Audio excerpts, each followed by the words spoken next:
No one wants to be a busy fool when they are running their agency, working super hard, but not being profitable. And one of the ways we can ensure that doesn't happen is by implementing time recording so that we can measure utilization and capacity and ensure that our staff are performing at the level that we expect, which will enable us to be profitable, which means we can invest back into our team and into the agency's infrastructure. So that's what we're going to dig into today. And I'm really excited to be joined by Toggl's Ilia Markov. So let's jump into the show and let's find out why time recording is so important and why you should be doing it and the metrics that you should be measuring and how to implement it in a best practice way that is successful throughout the agency. I'm Rob DaCosta, and this is the Agency Accelerator podcast. As someone who has stood in your shoes, having started, grown and sold my own agency, I know just how it feels in the ups and downs of agency life. So this podcast aims to ease your journey just a little by sharing mine and my guests' experiences and advice as you navigate your way to growing a profitable, sustainable and enjoyable business. Hey everyone, and welcome to this week's Agency Accelerator podcast. I am really excited today to be joined by Ilia Markov from Toggl. Now, I'll do a quick introduction to Ilia. His journey in tech marketing started in 2013 after he graduated with an MBA from the University of Michigan. And since then, he's had the chance to work with some of the most exciting brands in the SaaS market. And today, he is the marketing director of Toggl, a leading time tracking software company. And with over a decade of marketing experience, Ilia brings a wealth of knowledge and expertise to help agencies optimize their operations. So I am delighted to have him join us today. So Ilia, welcome to the podcast. Thank you, Rob. I'm really excited to join you as well. Thank you for having me. Super cool to be here. I'm very excited for this chat. Fantastic. So welcome to the show. And let me start off by asking you a broad question. Today, we're talking about time tracking and why it's so important. So I just wanted to ask you, why is it important for marketing agencies to track time, even if they don't bill by time, which I sincerely hope they don't, because I'm definitely not a fan of that. But what is the benefits they will get from tracking their time?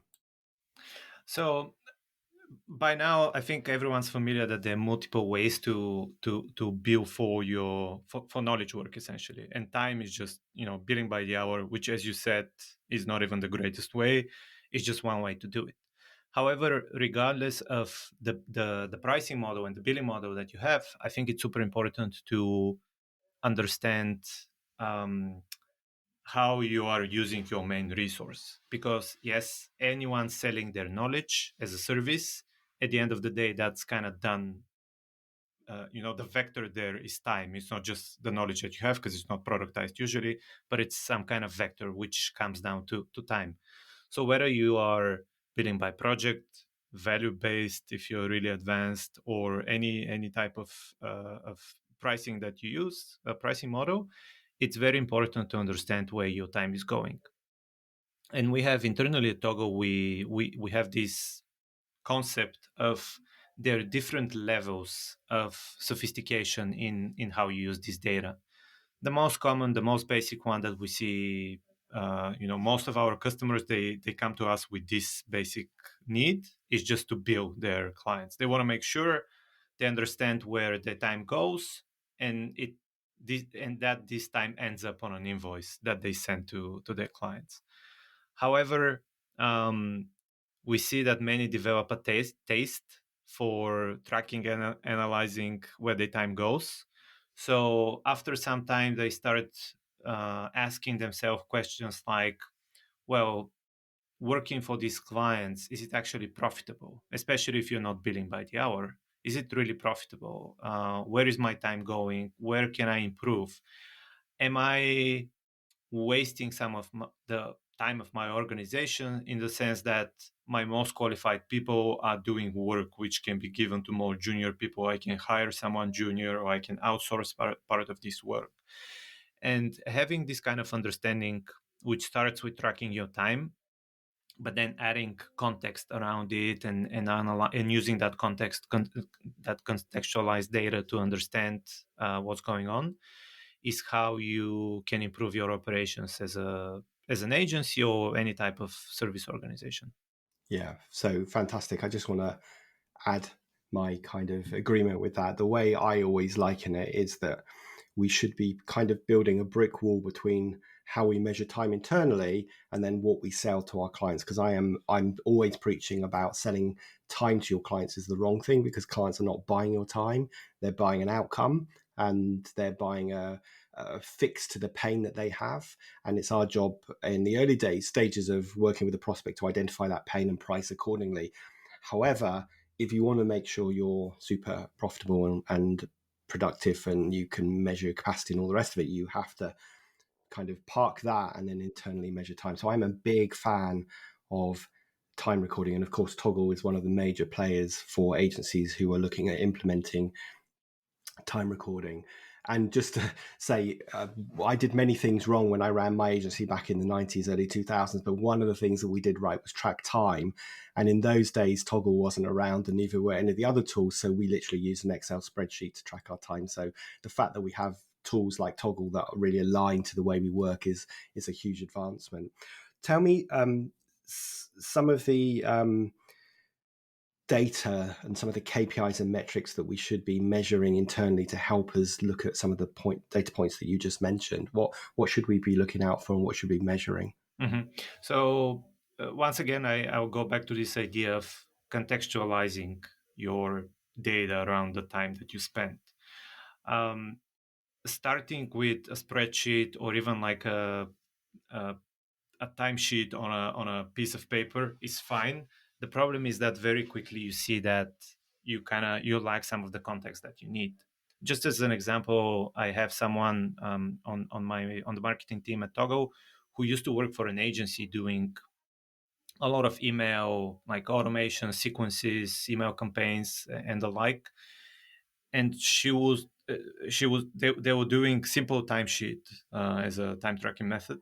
And whenever a new client, potential client, approached the agency to ask for a quote, she had a very hard time giving an exact quote because she lacked, even though she's done a number of similar projects and similar work, she still found it hard to give an estimate, an accurate estimate of how much time it would take her to do the work for this new potential client because of that lack of context around the data.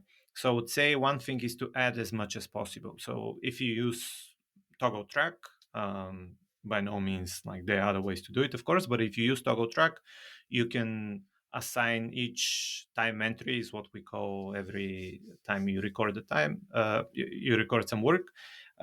You can assign it to a project, you can assign it to a client, you can add tags, and you can mark it as billable versus non-billable time. Um, and this usually gives you the basis of that specificity and that context that you can use to then understand what's going on with your business. Some KPIs that we see is, for example, the share between what time is billable versus non-billable. And again, even if you're not billing by the hour, you can still use this feature to kind of figure out, okay, which part of the time that my team spends working ends up on an invoice, even if that invoice is like a monthly retainer or a project fee or whatever. And we see that the highest performing agency usually are somewhere in the vicinity of 75%, meaning 75% of the total time ends up on an invoice. Um, it's like 90 or 100 is not a good aim to go for, because this is where you see your team kind of burning out, and it creates different problems. It doesn't leave any time for training, development, or just to have some kind of camaraderie building uh, uh, time within the team.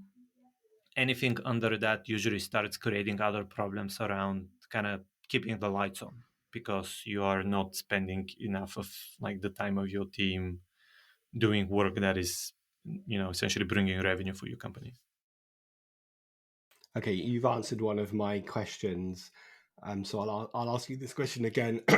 um, And this actually came up. I have a group coaching program, and this actually came up on our call yesterday. And I told everybody that I was interviewing you today, so I would ask you, which is about time utilization. So I always tell my clients that they should aim to be billing somewhere between 60 to 80% of a client facing person's time to a client. And you just said 75% was a good number. What would you say to somebody who says, look, we've tried getting 75 to 80%, but we just get super stressed and people just can't do it? So they're clearly doing something wrong to create that. What would your response be, given that you said 75% was a good utilization number to aim Hmm. for? Hmm. Um, I would say go back to the source and try to find out where your time is going. And again, like, I don't want to sound like a broken record, but the more context you have around your data, the easier it is to spot some of these things. Um, Another thing we see, which is, completely off of the preaching about time tracking, we see that the agencies, the organizations that take time to um, kind of describe their processes, write them down, productize as much of the work they're doing as possible, is those that tend to perform better.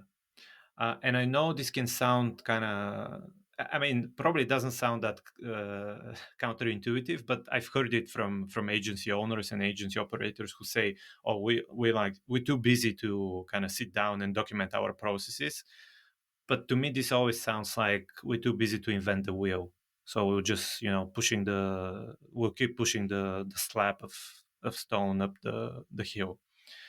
Um, these are the two areas that, at least talking to successful agency owners, I've heard them kind of as a potential solution to this challenge.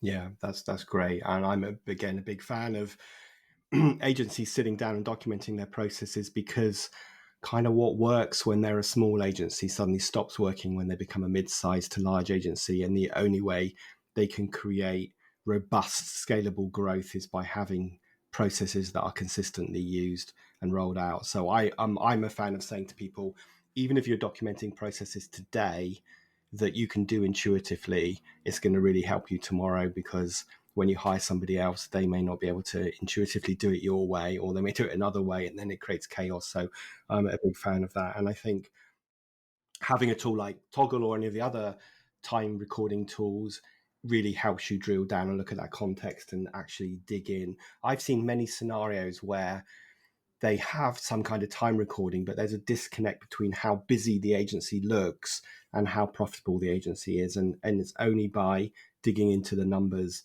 that they can start to unpick what exactly is going on to create that mismatch. Hmm. One other thing I just wanted to say as well, just going back on what you were talking about, is that even if an agency doesn't sell hours and days to clients, they still need to take a scope of work or a project plan that they produce for a client, excuse me, and break that down into hours and days and different people doing it. That, I feel like that's, you may disagree, but I suspect you probably don't. That's the only way you can really work out if you're profitable and actually make sure that you're not over servicing and all the rest of it. Yeah, absolutely, absolutely. I mean, it can be great to kind of give a quote that wins you the piece of business, but if at the end of the day it costs you more to service that invoice than you actually put on it, then, like, What's the point? it's not sustainable, right? Like, you won't be in business for a long time if No. you're doing this. I mean, And sometimes it can be fine, like for other reasons, if you're hoping this is kind of like a foot in the doorway kind of thing, but most times it isn't. yeah, sure, absolutely. And you become a charity, as I say, or you become busy fools. So none of us want to run a charity unless we are intentionally doing that or being busy for the sake of being busy. Let's tackle the elephant in the room around this, which is this message of, oh, if I put time tracking in, it's Big Brother, and it means you don't trust me, and you're just checking up on me, and I don't want to work in an agency like that. How? So let's just talk about the implementation of time tracking. If I'm an agency that knows I need to do this, I don't have it in today, I've decided that Toggl is a great solution.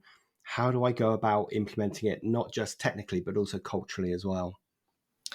I love this question, and I love it because it's being part of the Toggl team. It's easy to answer this, and the reason is the Toggl is intentionally built in a way which doesn't make it a good fit for managers who want to use time tracking to monitor their people.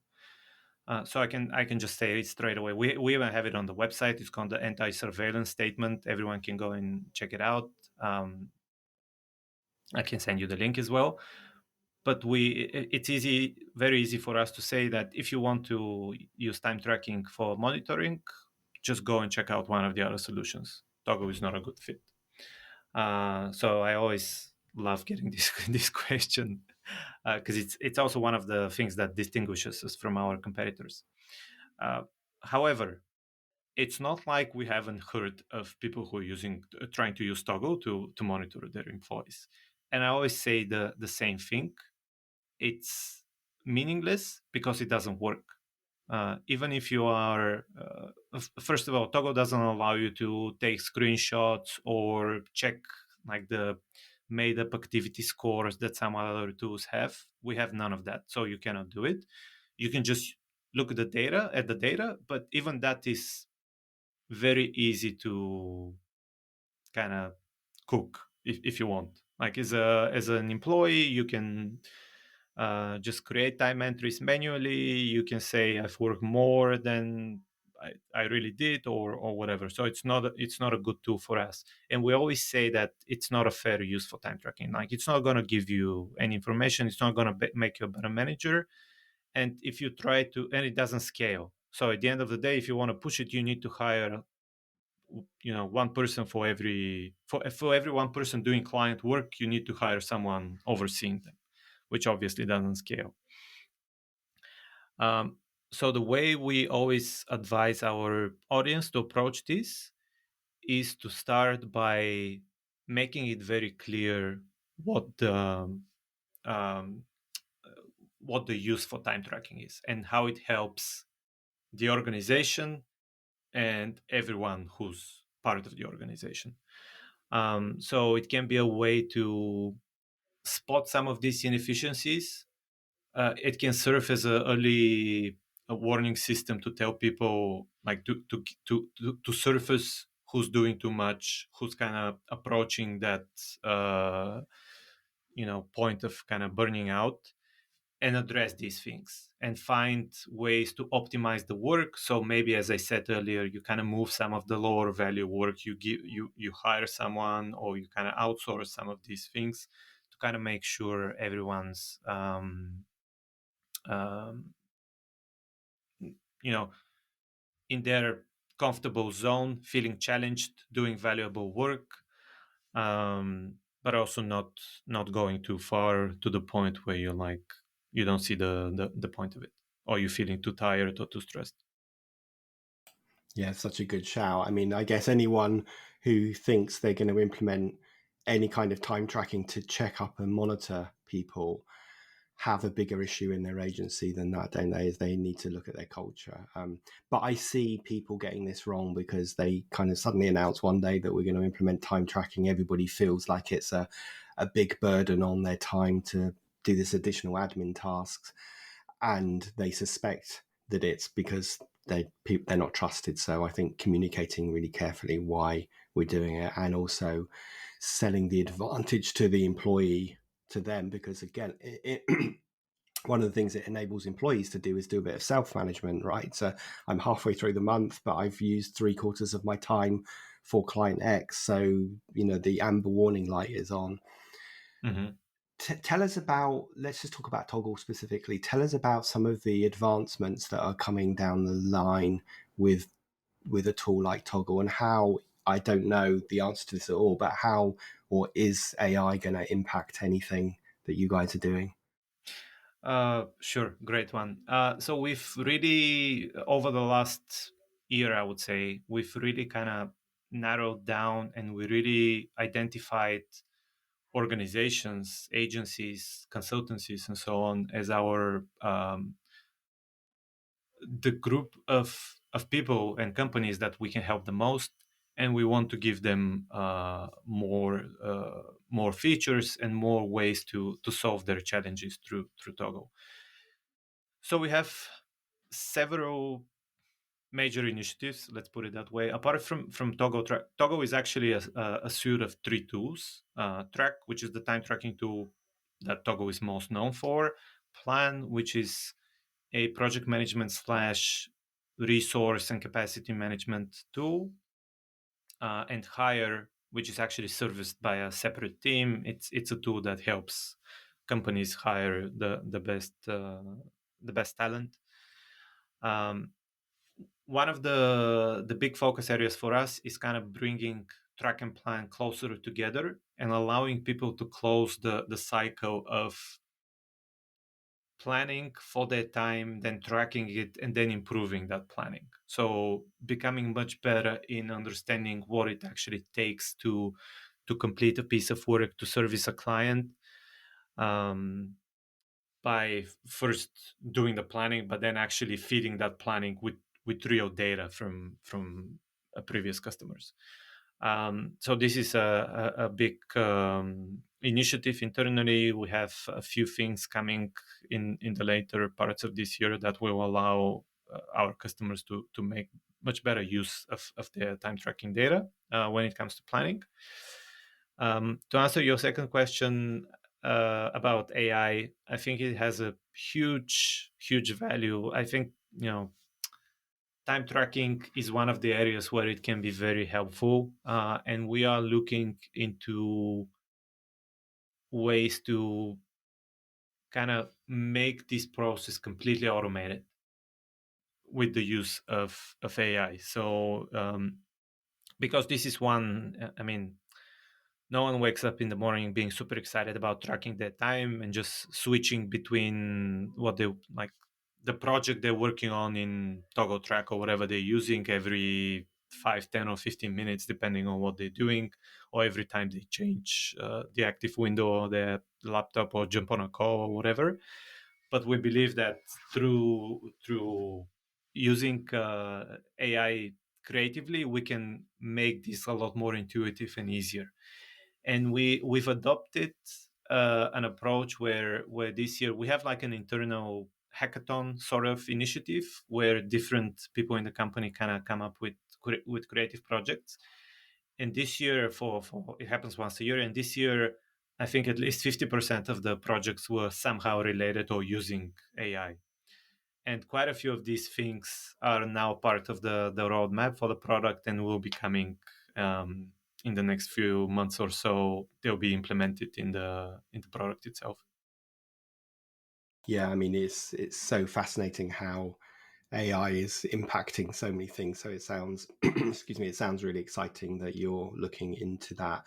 Now, you have kindly offered our listeners a discount if they want to try out Toggl. So do you just, if you can remember it, can you just want to remind us of that? And then, of course, I'll Sure. put a link in the show notes with this podcast. Yeah, sure. Thanks for the opportunity to share that with your audience. We're offering a additional 20% discount, additional because you already get a discount for getting an annual plan. But for new customers who get an annual plan, we're offering an additional 20% off. All they need to do is use the coupon code, which we'll add in the show notes, as you said. But I believe it's Accelerator. Um, so Fantastic. I'll just Well, share that with you sure. after this. We'll include that. And I am a huge fan of time recording. It's a conversation that comes up time and time again with my agency audience. I haven't really seen a convincing way of measuring efficiency, capacity, and profitability without tracking time. And Toggl definitely comes up in that breadth of the sort of top 3 or 4 tools to use for agencies. So I'm glad and appreciate that you're making that offer. Is there anything else that we haven't discussed that you think we should share with the audience before we wrap the podcast up today? I know that's putting you on the spot a bit, but is there anything else that I haven't asked you that you think is useful to share? Um,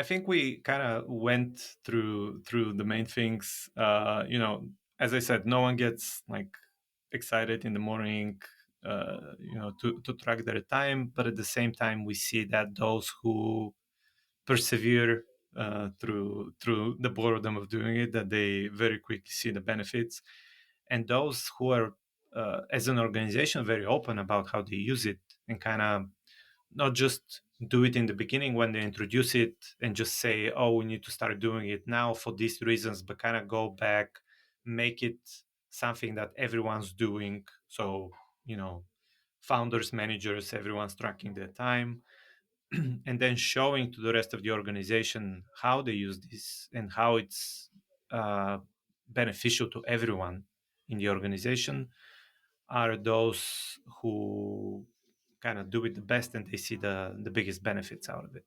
Yeah, I think that's a really important point to emphasize, because I have seen too many people implement time recording, making their teams fill in their timesheets every day, and then nobody ever hears anything of it ever again. And so if there's no feedback, good, bad, and ugly, then it's kind of demotivates people to use it. Yeah. Whereas if there are actually some feedback that, compliments people who are hitting their 75% capacity targets, or gives them feedback where there's an over-servicing issue and actually sits down and digs into why that's happening, that's going to motivate people to use it. So that's a good point that you have sort of made there. Yeah. And then at the end of the day, you want to show uh, team members how it's beneficial to them. So if you go and you say, like, if you have a conversation around, I see you spending way too much time on this client, like, we want to understand what's going on so we can help you out, so you can kind of leave at 5 p.m. or 6 p.m. so you don't have to stay up late, that sort of thing. I think, that will make people a lot more likely to track their time and feel comfortable doing it. Absolutely. Yeah.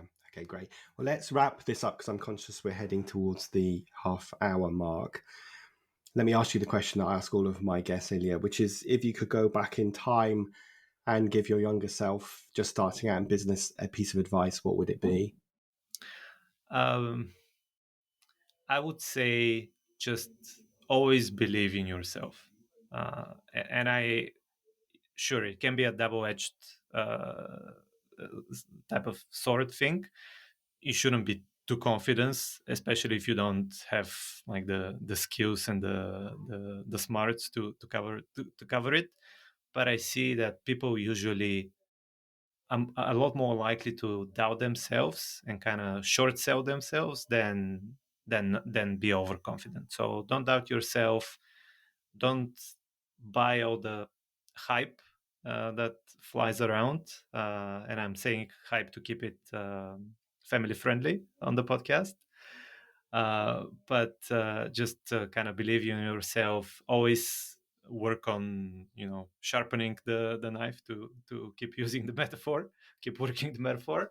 But always kind of make sure you are feeling comfortable to kind of get the best for yourself and for your business, your company, whatever. Great, good advice. I love asking that question because we get so many different responses to it. Mm. So thank you for that. Now, obviously, we're going to share the link if people want to try Toggl and get that discount. But if people wanted to reach out to you or learn more about Toggl, where should they go besides that link that we're going to share? Mm-hmm. Learning about Toggl, toggl.com. It's Toggl without the E at the end, toggl.com. They can connect with me on LinkedIn. LinkedIn is probably the best place, or Twitter by typing my name. And I'm just very happy to connect with anyone who's listening to this, whether they have questions, feedback, or they just want to stay in touch with me. Fantastic. Well, I'll make sure we include all of those links into the show notes with this podcast. But other than that, I just want to say a huge thank you for joining us today and sharing your insights into what is a super important topic that all agencies should be addressing. Thank you as well, Rob. It was a real pleasure. Really enjoyed getting on this with you, and happy to chat more about time tracking or whatever you have in mind anytime.